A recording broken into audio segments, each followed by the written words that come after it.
Supposed to cost.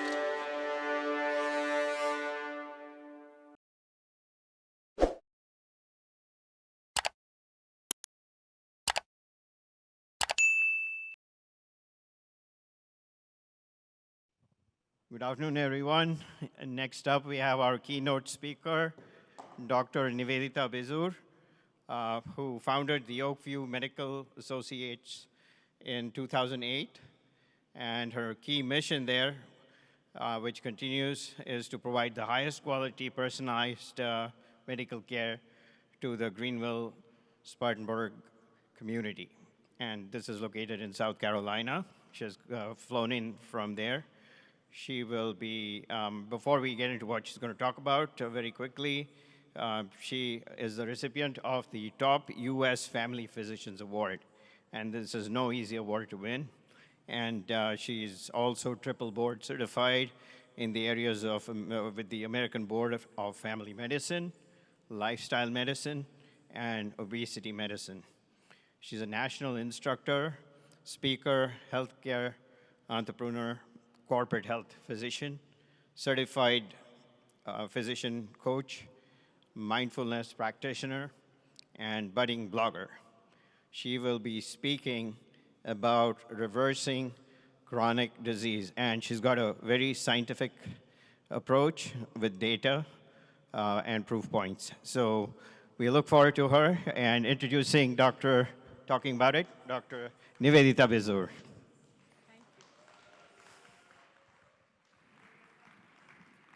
Thank you so much. I want to thank all of you for having me here today. I'm deeply humbled and honored to be presenting here with such amazing stalwarts in our community and people that are so much more accomplished than I am. The topic for today that I've been given is reversal of chronic disease and healthy aging, especially in our Konkani community. So a lot of my slides are really in general geared towards chronic disease management, but it all starts with the understanding of what is optimal health and then what takes us away from our optimal health. A little bit about my personal journey. I'm a family physician in the US. I trained in Mumbai, moved to the US, but one of my most impactful memories I can remember from childhood is really being influenced by my paternal grandfather, who is no more, but he lived to 100 years of age. And I remember as a child observing, when we'd go on vacations to Bangalore, observing what a very simple life he led, you know, in terms of right from the morning, he would wake up at 4 a.m., drink lukewarm water all the way till sunrise, and he would bug me to get up early on our summer vacations, and you know, I couldn't understand why, but I know now, looking back at all those habits that he had in place, how vital it was for him, and it had become a way of life for him. So a couple of things that I noticed were he would eat whole foods in his daily diet. He was very physically active. In fact, till the day he passed away, he actually took a long walk. Very spiritually oriented, led a very philanthropic lifestyle, always giving to others, whether imparting knowledge. And I'm sure all of us as Amchigale, we have our elders to thank for in our community because we are very family-oriented at a large. And the United States is not that way in many ways. It's a lot different. So when I came here and started practicing, I noticed a lot of differences and cultural differences in the way people live their lives here, and I wanted to study that more in detail. And so a lot of my slides today may make common sense to you, but it's really important in putting it into perspective and remembering them so in your daily life you can kind of incorporate that. I want to start my talk by thanking the entire Konkani Sammelan team 2022 for this amazing event. I want to give a big round of applause to everybody. It's it's a huge task to put this together. The amazing food, the ambience, the friendly atmosphere, customer service. I mean, it's just impeccable in every way. And I feel like family here. I feel like I've met people for the first time, but I feel like it's our Amchigal family, and I'm very grateful for that. So without taking much of your time here, I want to go on with my first slide, which is taking care of yourself. Health is an optimal state of physical, emotional, and spiritual well-being. And it all starts with the simple statement, take care of yourself. We are all busy individuals, parents, we have a busy professional lifestyle, and so many things that we want to accomplish in our life. But I think taking a moment to stop and thinking, what are my goals? What are my individual goals for my health? Whether you are just starting your career, you might be in the retirement phase of your life. It's really important to take an inventory of where you are today, and that kind of sets your roadmap to where you'd like to go in the future. Whether it's a year from now, 5 years from now, I think it's important to think of that in the health perspective. Just like we work for organizations, big corporations, they're businesses, they're organizations. I look at our health and our physical body, our spiritual body as an organization. It must be tended to, it must be nurtured, it must be given the right nutrition, the correct physical activity, the correct emotional state, and that is your health. So taking care of yourself is at the core of understanding our health. All right, so my first slide here is I'm not sure if any of you, any guesses on what this could be? What's a photograph of? Yes, it's a photograph of the blood vessels that supply the heart, known as the coronary arteries. And this particular one is the left anterior descending branch, which is one of the main blood vessel suppliers to the heart muscle. And the photograph on the left, which is A, shows a very distinct narrowing of the distal end of that blood vessel, okay? And that happens because as the dye is put in, when we have plaque buildup, the lumen is very narrow. And so the dye doesn't go through it, and it creates a very constricted appearance of that blood vessel. B, on the other hand, is the same patient 3 years later after certain interventions.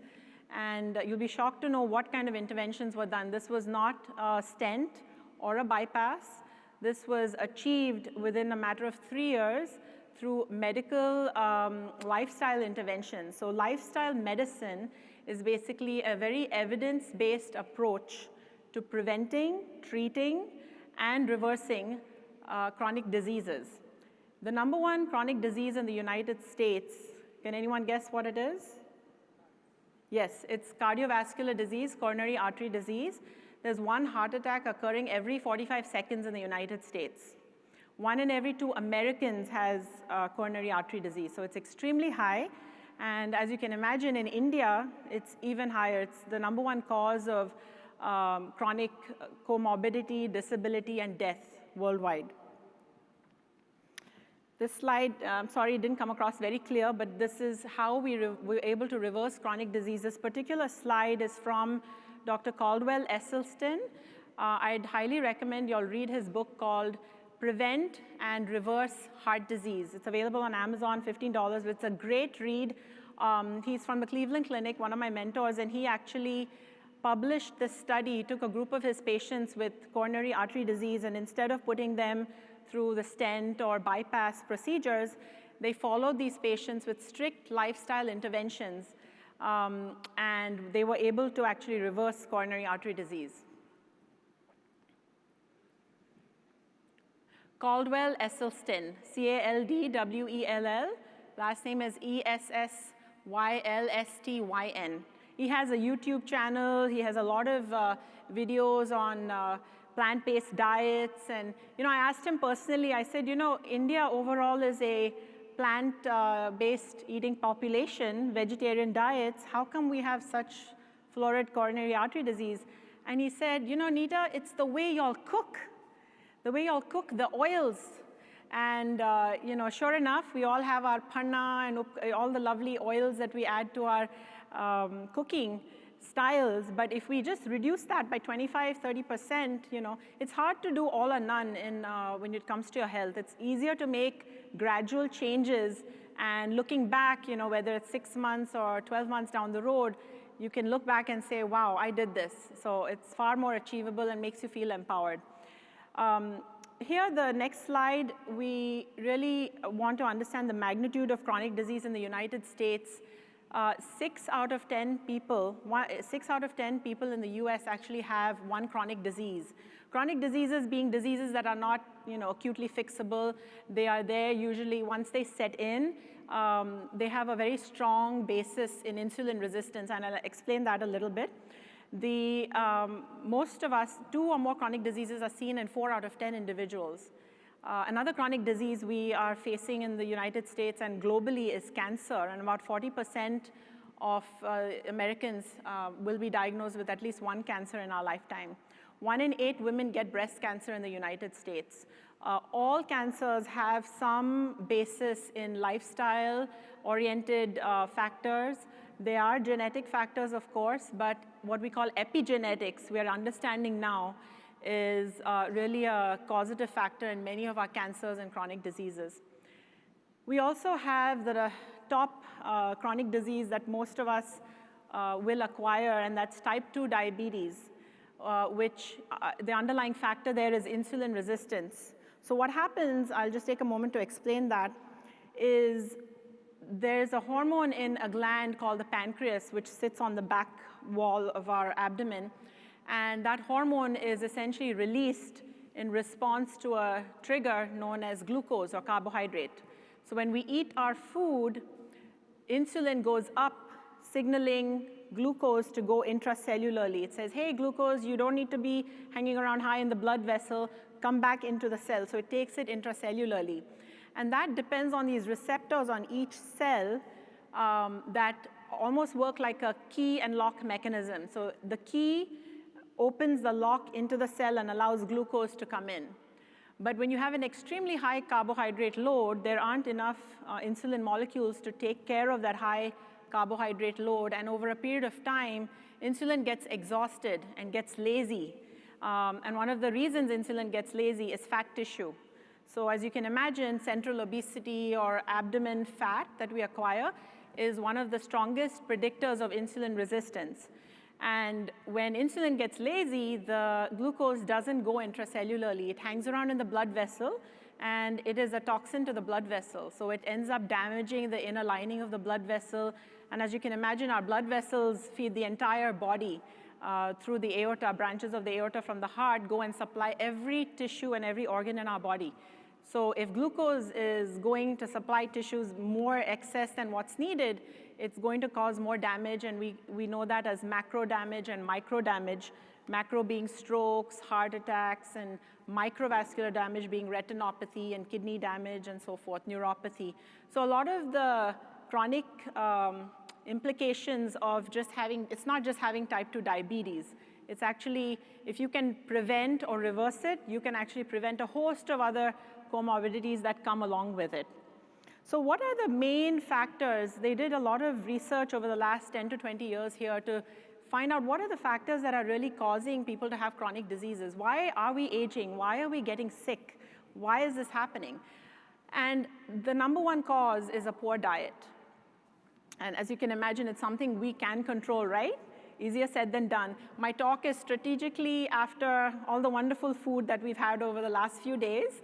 So no guilt there. I hope everyone enjoyed everything that we ate. I myself ate everything wholeheartedly.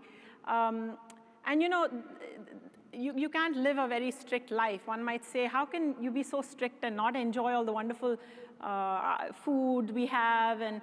But then at some point in life, you're going to have to make a decision, okay, what is doable for me and what can I compromise on, or what? And it shouldn't feel like you're restricting yourself. It should feel like you're actually gaining something. So there, the concept of, it's not just about depriving yourself of certain foods, but you're gaining something out of it. That's a good way to think about it, and to make or to replace negative behaviors with positive behaviors. And so lifestyle medicine is very evidence-based in helping our patients. Several years ago in my own practice, I was just inundated with so much chronic disease in my patients, seeing so many patients with 10 to 20 medications, and I felt like all I was doing was refilling their medications, checking blood work, and we weren't really able to make a big impact. And that's why I went seeking and did my fellowship in obesity medicine, lifestyle medicine, and now I've started a lifestyle medicine center where in South Carolina, I have people that come from all over, from surrounding states too, and just want to explore what can be done, because as you can imagine, we have so many patients to serve with our increasing baby boomer population. There's not enough physicians to serve our American population. And now I've started giving patients the approach of taking charge of it yourself, doing things that you can approach your physician and you can ask questions. And we love that. I love it when patients bring us lists of all their concerns and bring medications. So one of the things that I really focus on is having the knowledge and being the driver of your health, and we as your physicians or your medical community supporting that. The core underlying factor that actually drives chronic disease is obesity. Obesity is a neuroendocrine gut disconnect. So when we say, I don't know how I ate so much, you feel guilty after you've eaten, it's because sometimes it feels like it's not in your control. It's very hormonally based. And there are a lot of hormones that are triggered in the daytime. Some are released in the nighttime when you're sleeping. So there's a big importance that we pay on the circadian rhythm. And sleep is one of the most important factors when it comes to reversing chronic disease. The other factors that contribute to chronic disease are sedentary lifestyle, not getting up and moving, also habits like smoking, alcohol, and so forth. But we have a solution. We have a very effective solution. When we put patients through a protocol of a healthy diet, physical exercise, avoiding risky substances like tobacco and alcohol, and then managing stress, achieving adequate sleep, and also forming social connections with positive people around, we find that the health improves. And we can actually minimize medications. That's what we look at when we talk about reversal of chronic disease. We measure that in terms of taking them off insulin or taking them off a blood pressure medicine. And don't get me wrong, I am a physician, and there is a place for prescription medications. They work very well, but they cannot be, we can't assume that they're going to just fix everything if we don't apply certain principles to our lifestyle. All right, so who is familiar with the photograph on the left? Did we eat that this weekend? We enjoyed that. I thoroughly enjoyed that, all the chigal javan that we had.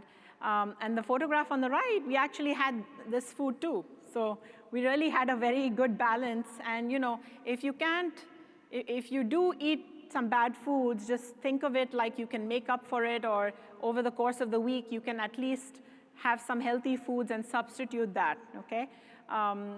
For example, my lifestyle, and I'll explain that a little bit, intermittent fasting works very well for me. There's a period of time that I don't eat, and when I eat, I try to eat healthy foods during the week when I'm at work. And of course, weekends, if I'm traveling with my family, I'm not that strict, and that works. Lifestyle medicine is basically incorporating these 6 factors into your life. And food is medicine. Obviously, what goes into your mouth should be nourishing. It should be nutrient dense. It shouldn't be just, of course, food is for pleasure. We enjoy it. We get a big dopamine surge from eating certain foods. But taking your time to intentionally know what you're eating is really important in terms of enjoying the food and making it work for you and not making it cause excessive weight gain. The second factor is physical exercise. And I'll explain how that really does improve your blood pressure, does lower your weight. The third factor is, of course, your sleep, restorative sleep, which improves your mood, your physical and emotional well-being. It gives you more energy. And there are certain guidelines that we follow when it comes to the amount of sleep we must try to achieve. Stress management is really very important. Stressors are all around us. I don't think we don't have control over the stressors in our daily life. But what we do have control over is the way we respond to our stressors, or the stress, how we get stressed out by them. Really looking at it from an external perspective and thinking about the thoughts that you have about the stressors is the first step. Okay, I'm facing this hostile person at work, it's causing a lot of stress, and the person comes to me as a physician and has palpitations, heart racing, a lot of stress, emotional eating, coping. We sit down and figure out what are the triggers, what's going on in that person's lifestyle that's triggering this physical response. And when we do that, we really incorporate behavioral therapy, cognitive therapy, and that tends to reduce chronic disease. So we look at it from, what are your thoughts about what's going on? Do you think you are in control of this? Is it something you cannot control? And what are the positive behaviors you can use to substitute and get those negative thoughts out of your head?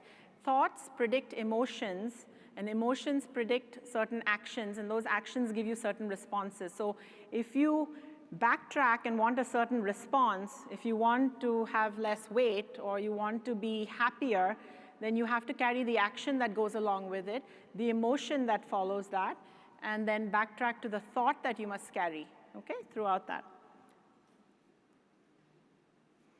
There's an overwhelming evidence that supports lifestyle medicine in all aspects of our health, whether it's reducing cancers, reducing chronic heart disease, cognitive function, memory loss, arthritis, gout, all of these conditions.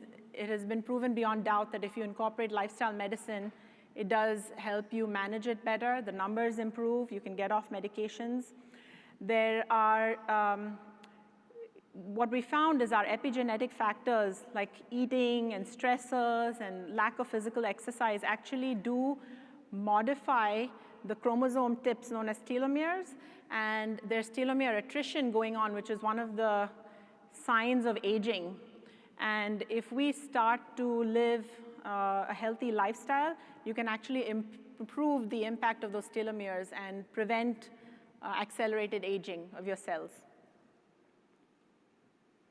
So what is intermittent fasting? Intermittent fasting is a great way to mobilize your fat reserves, so to speak. It's in a very basic sense. What it is you select a period of time that you can say, I'm not going to eat, from certain hours of the day. For most of us, if we're home by 5 or 6 p.m. in the evening, maybe you can say, okay, by 7 p.m. I'm going to finish my meal, and I won't eat. 7 p to 7 a is about 12 hours, and you can slowly add on another 2 to 4 hours to make it 16. So if you can do 7 to 11, that's an easy way. I start a lot of my patients on that, where they don't eat, they can drink, you can have water, but no calories. Try not to have any sugar, because that takes you out of the fasting state. A lot of benefits of intermittent fasting. When you're in a fasting state, your gut firstly gets to calm down and gets to rest, okay? The cells of your gut then tend to work on repair mechanisms. Instead of working to just digest the food, they get this wonderful break and they can heal themselves. We call this process autophagy, where cells can actually start absorbing all the damaged cells and cleaning up the whole space. It's almost like a spring cleaning that goes on inside intracellularly. And a lot of the free radicals get cleared up. So a lot of our religious practices for intermittent fasting have a scientific basis, and it does work very well. It also helps improve your immune function. It reduces inflammation.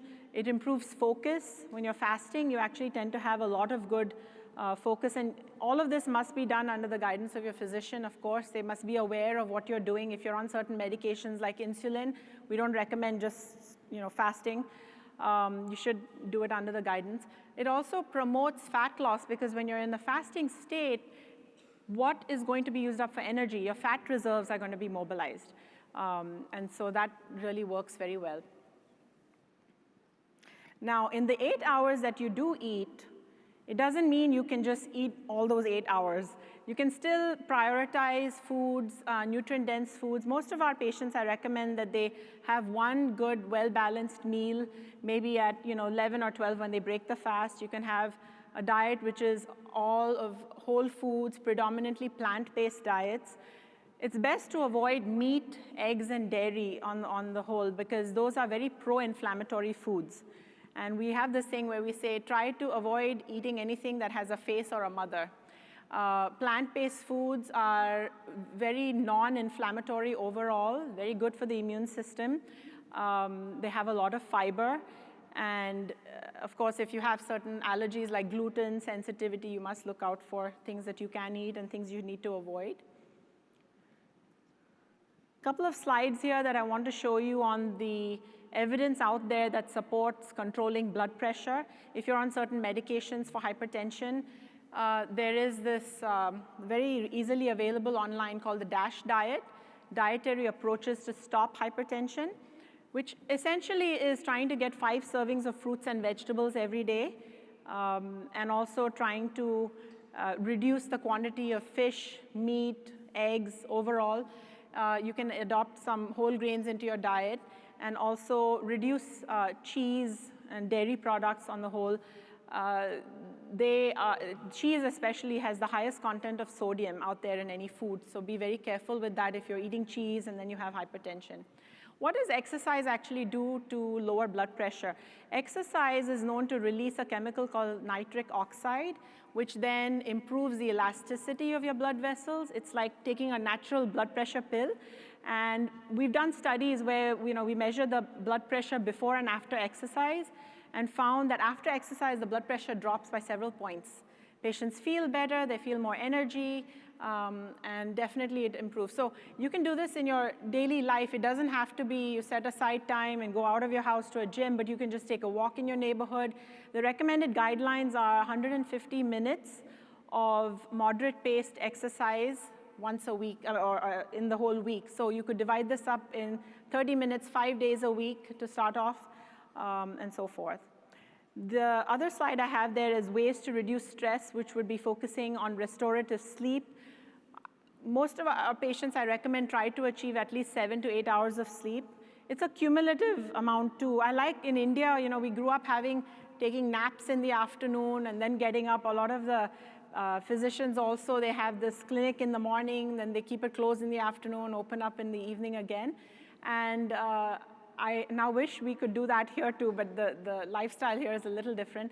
It's really nice to get that little break midday and then go back and work a little bit. So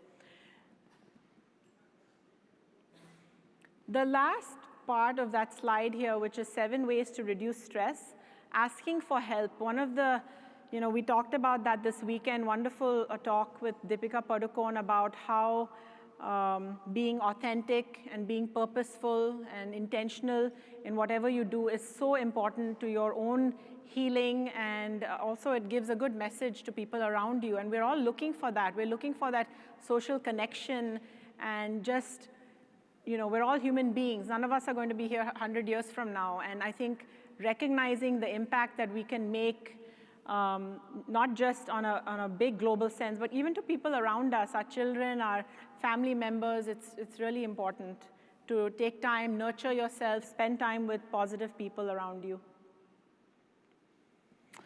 Okay, I'd like to do this little exercise with all of us. I incorporate this with all of my patients, and I have shown a great improvement in, I've taken people, really cut down on their dose of antidepressants and really help them feel more empowered, and they feel like they're in control of their health through meditation. And we all know, we come from a very spiritually oriented background in our Konkani community, and we're very grateful for that. And I think that has now kind of driven me into adding that into my practice as well. So a 1-minute meditation is all it takes. Meditation is very non-judgmental. There's no certain way of doing it. It is what it is for you. You can spend a minute, in the morning, 5 minutes in the morning, 5 minutes in the evening. I sometimes do it before, when I get into my car, before I drive out to the office, or when I come home, before I get into the house. It just resets my energy and my sense of purpose for the evening. So if we could all just stand up, and wherever we are, just stand up in our positions, in front of our chairs. And if you can close your eyes, it's literally going to take 60 seconds. And we're going to start off by just relaxing our muscles and just our fingertips, and just trying to get all the tension relieved. Just take a minute to just de-stress. And then I want us we're going to divide the 60 seconds into 10-second increments 6 times. And breathing in will be 5 seconds, breathing out will be 5 seconds. So the first, breathe in. We're taking all the air in through our lungs, through our nostrils to 5, and then down, exhale through our mouth. 3, 4, 5. And next time we do it again, breathe in and feel your lung spaces fill up with air. Inhale as much as you can and then exhale. We have this space in our lungs called dead space that we don't even use when we exhale. So try to get all of that out. Breathe out. Again, take a deep breath in, expanding your lungs, getting fuller, feeling your lungs expand. And as you exhale, release all the muscle tension. Let go of all the negativity. Just let go. Breathe in again. Feel energized, feel invigorated, and exhale through your mouth and relax. Breathe in again, 2, 3, 4, 5. Sense of fullness, sense of satisfaction, happiness, and exhale. Release all the tension and negativity. And that's all it takes, 1 minute. And we could practice this. You can do it in 2 minutes, 3 minutes. I really thank you for all doing this. You can have a seat. Thank you.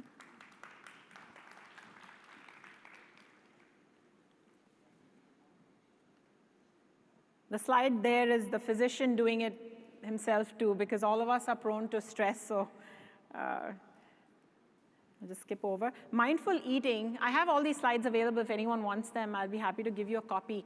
Really being very emotionally connected to what you're eating. We can practice this evening. This is a wonderful meal. It's the grand finale meal this evening, the dinner, and we can enjoy that. I believe there's fish in this menu, so I'm looking forward to that. And I have some slides on, sleep, stress. This is just a nice rainbow of vegetables, trying to achieve different colors in your diet. And this is a little bit about my personal journey, just being very intentional. I'm a physician coach. There's a lot of physician burnout right now, but it's one of the most gratifying professions. I love, I can't think of any other job I would do or any other thing I would do where I can wake up and see 30 to 50 patients a day, enjoy learning about their life, and I thrive in that environment. And also being very conscious about your emotions and actions throughout. You are your longest commitment, so take care of yourself. And there I have some slides. I think I'm short on time, so I don't want to take too much more, but I have all of these little tips that you can incorporate. So thank you very much for listening, and if you have any questions, I'll be back anytime I'd love to talk to you. Thank you.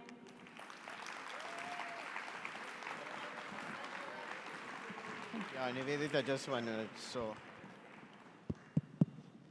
So thank you, everyone. That was a wonderful presentation by Dr. Nivedita Bijoor. Thank you so much. It was very interactive, and that's her personality. She wants to engage everybody to lead a better life.